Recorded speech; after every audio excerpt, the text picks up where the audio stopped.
आज म तपाईहरुलाई यो लकडाउनको समयको सदुपयोग गर्दै यो मेरो तरिकाको चिकन बिरयानी कसरी बनाउने भनेर म यहाँहरुलाई देखाउँदै छु। यसमा चाहिने इन्ग्रेडियन्ट्सहरुको बारेमा म यहाँहरुलाई अलिकति पहिला केही भन्न चाहन्छु। यसको लागि सबभन्दा पहिला हामीले मसला तयार पार्नुपर्ने हुन्छ। त्यसको लागि यहाँ हेर्नुभयो भने 4 देखि 5 वटा अलैँची, 1 देखि 2 चम्चा धनिया, 1 देखि 2 चम्चा जीरा, 4 वटा देखि 5 वटा तेजपत्ता, 10 वटा ल्वाङ, 10 वटा जति सुकमेल, अलिकति सिनामनको दालचिनीको धुलो र मैले यसमा अलिकति टेस्टमा केही ट्विस्ट दिनको लागि 4 देखि 5 वटा टिमुर पनि राखेको छु। त्यसको साथै हामीले अलिकति अदुवा र लसुन यो जुन हामी पछि पेस्ट बनाउँछौं त्यसको लागि अदुवा लसुन भयो। अनि काटेर केस्रा छुट्याएको प्याज, यो अलिकति बढी हुनुपर्छ किनभने यसको हामी प्रयोग दुई तरिकाले गर्न सकिन्छ, पछि म यहाँहरुलाई भन्नेछु। अनि यहाँ भएसम्म टमाटरको प्युरी, यदि छैन भने हामीले घरमै पाउने टमाटरलाई काटेर पनि टुक्रा बनाउन सक्छौं। अनि यहाँ केही क्रस गरेको गरम मसला र 4-5 पत्ता तेजपत्ता, यो पछि राइसमा प्रयोग गर्नलाई हामीले राख्छौं। अनि यहाँ अलिकति मसँग तेल छ, अनि यो एडिबल कलर मिक्स भएको खुर्सानीको धुलो र यहाँ विशेष गरी हेर्नुभयो भने पुदिनाको पत्ता काटिएको छ, अनि यो हरियो धनियाको पत्ता काटेको छ र यहाँ अलिकति हामीले करी लिभ्सलाई पनि राखेका छौं। यसको साथै नुन आवश्यकता अनुसार र कालो मरिचको धुलो, त्यो हामी आवश्यकता अनुसार प्रयोग गर्छौं। र मैले अहिले भन्दा 1 घण्टा अगाडि नै यो चिकनलाई दही र लेमन जुस, कागतीको जुस र दहीमा अलिकति नुन राखेर म्यारिनेट गरेर राखेको छु। साथसाथै त्यसको लागि हामीले करिब 400 ग्राम जति चामल, यो लङ ग्रेन चामल हुनुपर्छ, बासमती राइस, यसलाई हामीले 1 घण्टा अगाडि नै यसरी भिजाएर राख्नुपर्छ। अब हामी मसला तयार पार्नेतिर लागौं। त्यसको लागि हामीले स्लो हिटमा यो कराईलाई तावालाई तताएर यसमा हामीले यो अघि राखेको मसलाहरु जस्तै तेजपत्ता, जीरा, धनिया, 3 वटा देखि 4 टिमुर र अघि मैले भनेको अनुसारका 10 देखि 12 वटा अलैँची र ल्वाङलाई हामी यहाँ यसरी भुट्छौं। यो हामीले बजारमा पाउने गरम मसला किन्दा पनि हुन्छ, तर त्यो सधैँ स्वाद एकै नहुने र हामीले खोजेको स्वाद नपाउने भएकोले गर्दा कहिलेकाहीँ यसरी घरमा बनाएको गरम मसला चाहिँ अझ राम्रो हुन्छ। यसलाई धेरै भुट्ने अथवा डढ्ने गरेर भुट्नु हुँदैन र हल्का पिल्नको लागि सजिलो होस् भनेर यसलाई अलिकति हिट दिने, यसलाई करिब 1 देखि बढीमा 2 मिनेट जति यसरी भुट्न सकिन्छ। अब हामी यो ग्यास मार्दिन्छौं। ग्यास मारेर एकछिन यसलाई भुट्ने। यसलाई भुटिसकेपछि अब हामी अघिकै प्लेटमा यसरी खनाएर राख्नुपर्ने हुन्छ। अब यसलाई सबभन्दा पहिला हामी मसला तयार गर्न लागौं। यो मसला तयार गर्नको लागि सुक्खा पारेको ग्राइन्डरको भाँडामा यो अघिको तयार पारेको मसलालाई पिस्नुपर्छ। यहाँले ख्याल गर्नुभयो होला, मैले यो सिनामनको धुलोलाई अघि अरु मसला भुट्ने बेलामा चाहिँ यसलाई चाहिँ भुटेको छैन, किनभने यो अलरेडी धुलो भएकोले गर्दा जल्ने सम्भावना हुन्छ। अब यसलाई हामी ग्राइन्ड गर्छौं। यहाँले देख्नुभयो यो हाम्रो गरम मसला तयार भयो।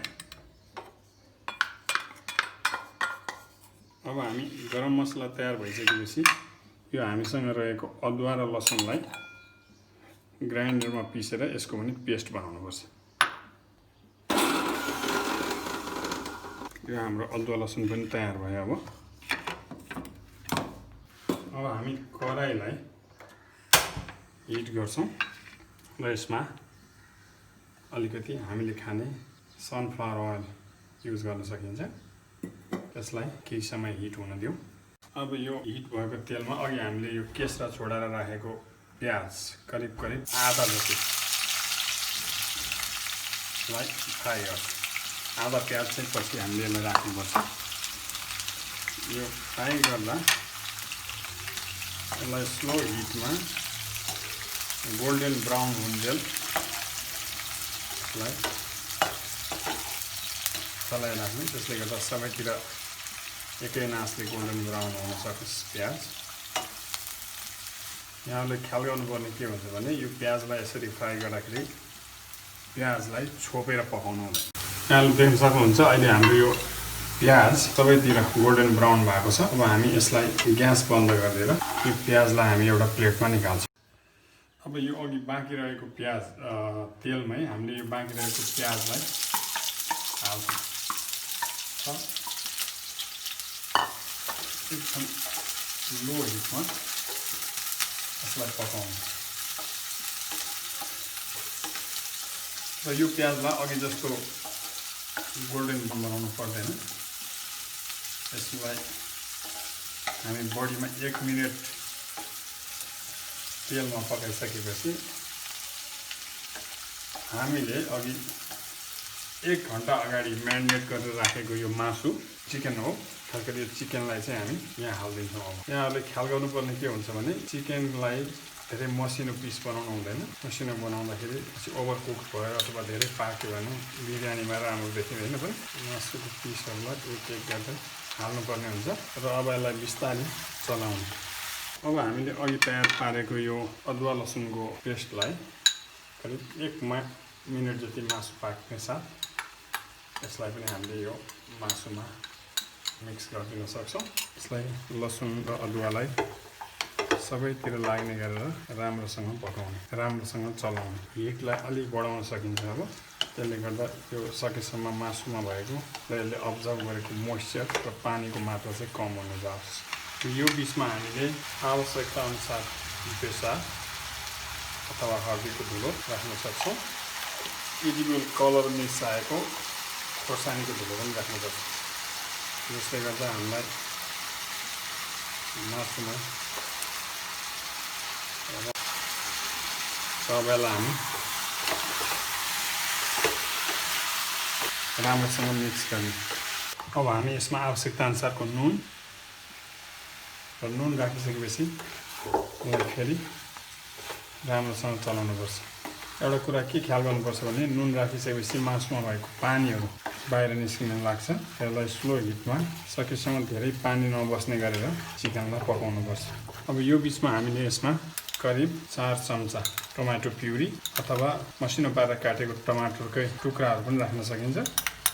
टमाटरको प्युरी राखिसकेपछि यसलाई एकपटक फेरि राम्रोसँग चलाउनु। यसरी चलाइसकेपछि लो हिटमा करिब हामीले यसलाई 20 मिनट यसरी छोपेर पकाउनु पर्ने हुन्छ। अब यो बिचमा हामी यहाँहरूलाई चामल बिरयानीको लागि आवश्यक पर्ने राइस अथवा चामल कसरी तयार पार्ने देखाउँछौँ। यसरी एउटा ठुलो भाँडामा सकेसम्म अलि धेरै पानी हाल्ने। त्यसले गर्दा चामल एक आपसमा नटाँसियोस् र पाक्दाखेरि राम्रोसँग पाकोस्। यसको लागि यहाँहरूले ठुलो भाँडामा पानी राखेर त्यसमा 4वटा जति तेजपत्ता र यो ल्वाङ र सुकुमेललाई धुलो पारेर राखेको, दालचिनीलाई धुलो पारेको मसलालाई पनि पानीमा यो बिचमा हामीले करिब 2 टेबल स्पुन जति नुन पनि राख्नुपर्छ। राम्रोसँग यसरी चलाउनु। अब यो हामीले राइस बनाउँदाखेरि चामल एक आपसमा नटाँसियोस् भनेर यसमा तेल राखिदिने, पानीलाई उम्लिन दिने। अब हाम्रो यो 15 मिनट भइसकेको छ। यहाँ हेर्न सक्नुहुन्छ राम्रो पाकेको जस्तो देखिन्छ। अब हामीले यसमा अघि तयार पारेको करी पत्ता भन्ने आधी जति पुदिनाको पत्ता र आधी धनियाँको पत्ता राख्नुपर्ने हुन्छ। यो आधी धनियाँ र आधी पुदिनाको पत्ता चाहिँ हामी अहिले पछि प्रयोग गर्नुपर्ने भएकोले गर्दा यसलाई यहीँ राख्छौँ। अब यसलाई राम्रोसँग चलाउने। अब यसमा हामीले अघि तयार बनाएको यो गरम मसला राम्रोसँग चारैतिर छरेर यसलाई मिलाउनु। यो गरम मसला चाहिँ हामीले पहिले प्रयोग गर्नु हुँदैन, किनभने यो मसला डढ्यो भने फेरि यसको फ्लेभर नआउन सक्छ।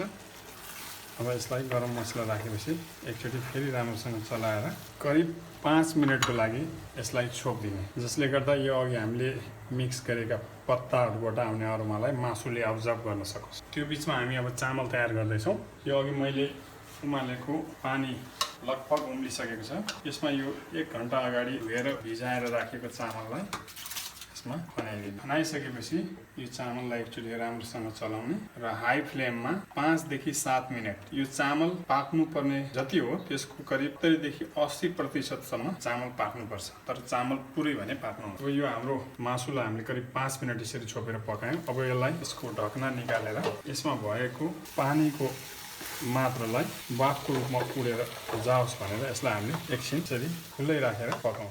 यहाँहरूले हेर्नुभयो भने यो चामल करिब 70 देखि 80% जति पाकेको छ। अब हामी यसमा रहेको पानी ड्रेन गर्छौँ। अब हामी यो अघि पानी ड्रेन गरेको राइसलाई पहिला यो भाँडोमा एक लेयर हाल्छौँ। माफ गर्नु होला, यो भाँडाको ह्यान्डल भाँचिएको छ। यो लकडाउनले गर्दा हामी किन्न जान सकेको छैन अर्को, र पनि यहाँ हाल्दा म यसमा। अब यसरी एक लेयर राइसलाई तल राख्ने। एक लेयर राइस राखिसकेपछि हामी अब अघिको चिकनलाई बराबर हाइट बनाएर फेरि यहाँ एक लेयर चिकन राख्छौँ। अब यो माथि फेरि हामी एक लेयर राइसले यसलाई छोपिदिने। अब यो माथि अघि हामीले चिकनमा राखेर बाँकी रहेको धनियाँ पुदिनाको पत्तालाई यसरी राख्नुपर्छ। त्यसपछि अघि हामीले यो फ्राई गरेर राखेको प्याज मिलाएर राख्न सक्छौँ। त्यो माथि अलिकति गरम मसला, 1 चुट्की मात्रै गरम मसला राखिदिने। अनि त्यो माथि यदि भएसम्म हामीले यो खारेको घिउ, यदि छैन भने अनसल्टेड बटर चारैतिर फिजाएर यसरी राखिदिने र यसलाई फेरि एक लेयर राइसले मिलाएर छोपिदिनुपर्छ।